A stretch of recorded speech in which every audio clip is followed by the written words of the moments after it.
Ladies, ladies and gentlemen, boys and girls, children of all ages, welcome to the Jerich Show, your weekly dose of great security content, poorly presented. I'm Javvad Malik, and alongside me, as always, is the despicable Erich Crone. Hello, Erich. Hello, despicable. That's a new word, Javad. I haven't heard you use that one to describe me yet. No, it's a new word I picked up because the kids were watching a cartoon the other day. So. Oh, excellent, excellent. Well, glad to be on the receiving end of that. So I am glad to be here, though, and yeah, you're right. Poorly presented, timely topics. That's kind of our thing here. And speaking of timely topics, I believe you have a couple things you want to talk about. So why don't you get us started, Javad? Yes, I will. So today is a phishing related topic. Surprise, surprise. It's actually funny because not too long ago, someone on Twitter accused me of being a shill. They said, like, oh, isn't it funny that someone who works for a phishing company is talking about human problems? And yeah, that person made their actually career out of being a shill, a corporate shill, blatantly, but I won't go into names. Um, so Group IB is a company, threat intel type company, and they released this report and they spoke about how there's a spear phishing campaign that compromised execs at over 150 companies, and what's really interesting is the layered approach they took. So it's kind of like a three-step process. The first step was they sent a PDF which was completely legit. It was not malware. And when the recipients opened it, there's no virus alerts or nothing, but it was clean, but there's a link in there. And what that took it is it would take them to a Microsoft Sway sort of, or one of the Microsoft types of sites, where they're asked to click on another link. So even the initial link that they click on, their gateway protection is saying, oh, that's a safe link. It's not flagged as anywhere. So it goes there. And then it redirects it from that second link. It redirects to a sort of like a Microsoft authentication page where they say, hey, enter your credentials here, and you can see it.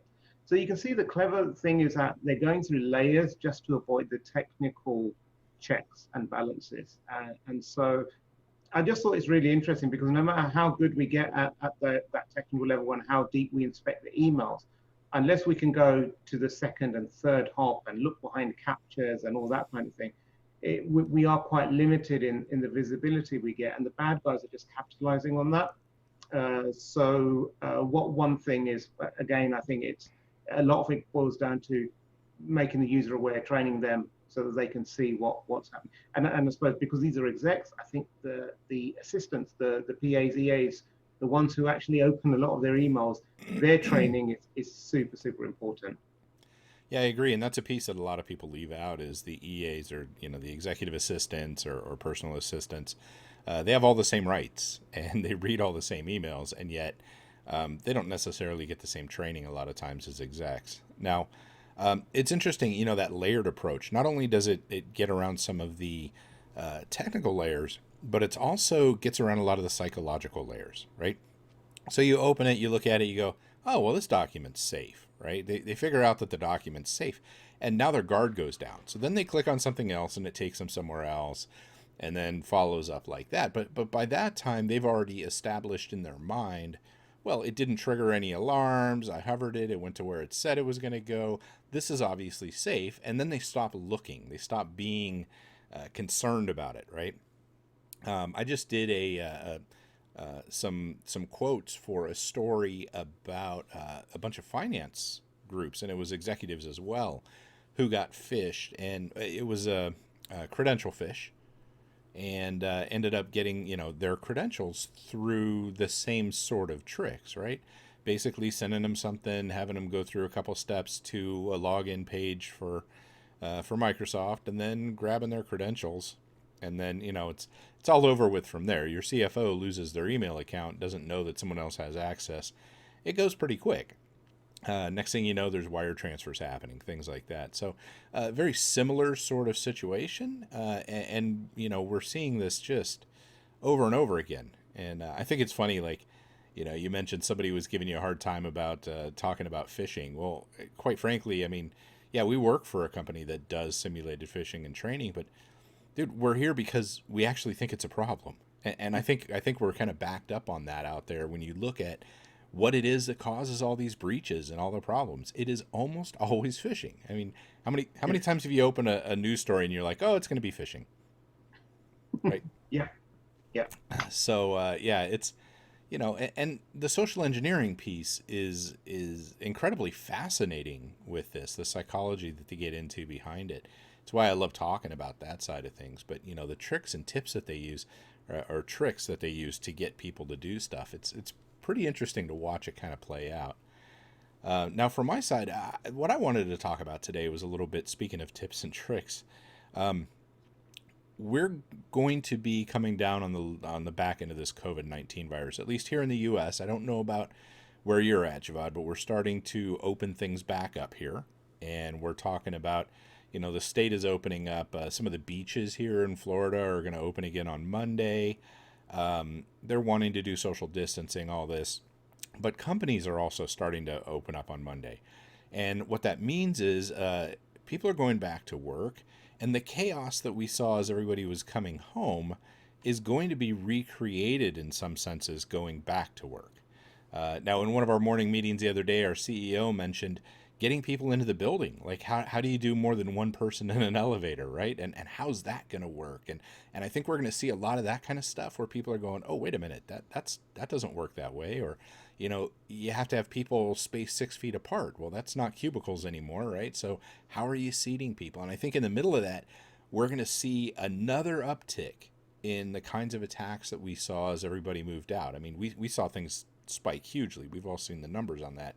And I think it's going to be interesting to see how they're going to start playing that as we go back. And I think the same tactics will be in place where they're going to be sending stuff supposedly from the government, sometimes infected files, etc., that are saying, hey, this is the steps you need to take. Because at least on our government, the communication has been a little bit lacking, and that leaves it wide open for people because they're hungry for information. So I expect we're going to see a lot of the same sorts of attacks over there, and I think in some ways we've already seen some phishing templates out there related to that. How do you think that's going to play out on your side? I think it's going to be similar in many ways. One thing over here is that, well, outside of actual central London, we don't have as many tall buildings. So you can take the stairs, but again, the stairs, it's like if everyone's grabbing the same handrails and using the same doorknobs and everything, you have that challenge. So I think it's going to be, logistically, it's going to be a massive issue. But on the phishing side and on the scam side, I think you're absolutely right. We're going to see because it's new reality for everyone, and this is the first time we're going through it. So there's no baseline. If I get an email from the office saying, oh, for the next week, don't come into the office, or do come into the office. I mean, how am I going to differentiate? Because I don't know, maybe they really don't want me to come into the office. Maybe they really do want me to come into the office.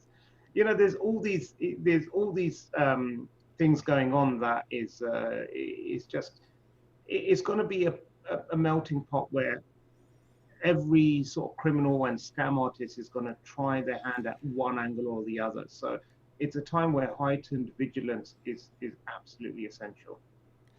Yep, I would absolutely agree. I think that's what we're going to see over here. And, I think in a lot of ways, one of the key ways you can kind of offset this is through communication.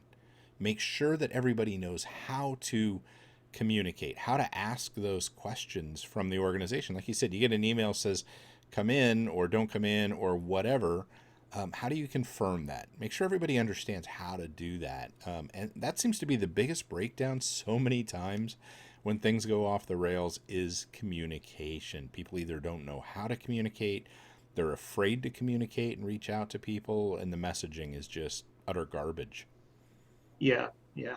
And the other thing is, like, from an executive point of view, from an organizational leadership point of view, you need to be aware people are going to make lots of mistakes during this time, or they're going to make lots of assumptions that later are going to be found out to be wrong. So leave those communication channels open so that people can freely and openly say, hey, I think I made a mistake here. And don't be too harsh on them, don't hold them to account. but say, okay, be understanding that this is the reality we're in.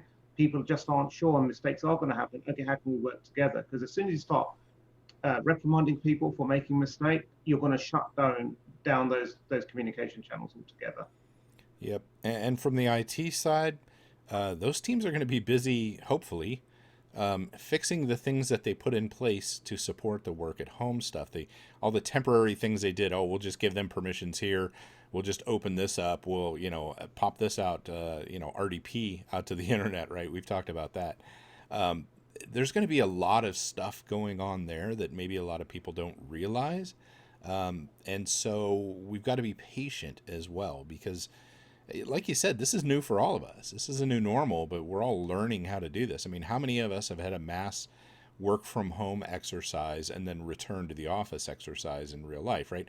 Some of us have tabletopped it, but you find out a lot of things in the real world that the tabletops don't cover. Not that I'm saying tabletops are bad. It helps get the big things out of the way, but man, all the little details kind of come up when it happens for real. So it's going to be an interesting time, that's for sure. I think. Go ahead. I look forward to all the talks we're going to hear at conferences in the coming months and years. That 30 things that we learned from the COVID-19, or how to return to work gracefully after a pandemic. Yeah, I think that'll be a key sort of learning. I think the one thing I think won't change is perpetual exception to policies in your risk register. That will be there. Like, we enabled RDP because of X, and now execs are too scared to take the ownership to close it down. So we'll just keep approving it year after year. What's that term, Javvad? I think you know something about it. Accepted the risk, right? Yes. Yeah. You have that great little video out there. Bad lip syncing, but awesome video. I mean, it's really funny. Bad lip syncing, terrible dancing. That's all right. It's link in the description below. Yeah, link in the description below. No, that's a fantastic video. All right. Well, I think that's about all we can cover this week, and keep it at a reasonable time, which we always shoot for a low amount and go high.